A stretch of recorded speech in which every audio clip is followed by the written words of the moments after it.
Praise the Lord. வெளிப்படுத்தின விசேஷம் 1ஆம் அதிகாரம் 5ஆம் வசனம்.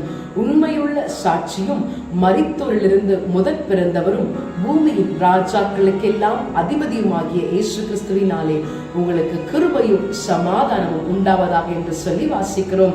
ஆம் பிரியமானவர்களே, நீங்களும் நானும் ஆராதிக்கின்ற தேவன் இந்த பூமியின் ராஜாக்களுக்கெல்லாம் அதிபதியாயிருக்கிறவர், நம்முடைய அதிபதியாயும் இருக்கிறவர். இந்த நாளிலும் அதிபதியாக இயேசு கிறிஸ்து உங்களுக்கு கிருபையையும் சமாதானத்தையும் உண்டாக்கும்படி செய்வாராக.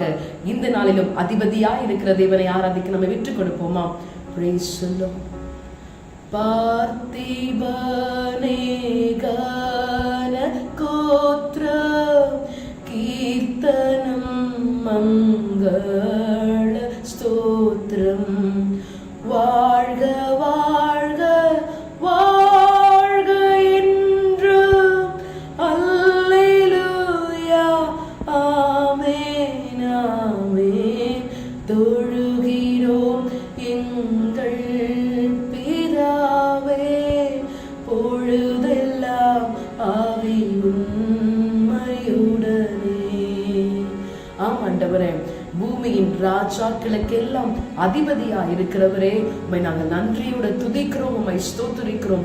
இந்த நாளிலும் எங்களின் அதிபதியா இருந்து நடத்தும்படியாக, எங்களை ஆசீர்வதிக்கும்படியாக உம்முடைய அன்பின் கரத்துல விட்டு கொடுக்கிறோம். எங்களை ஆசீர்வதியும் இயேசு கிறிஸ்துவின் நாமத்தில் தாழ்மையோடு ஜெபிக்கிறோம் எங்கள் ஜீவனுள்ள நல்ல பிதாவே. ஆமென். God bless you. Have a blessed day.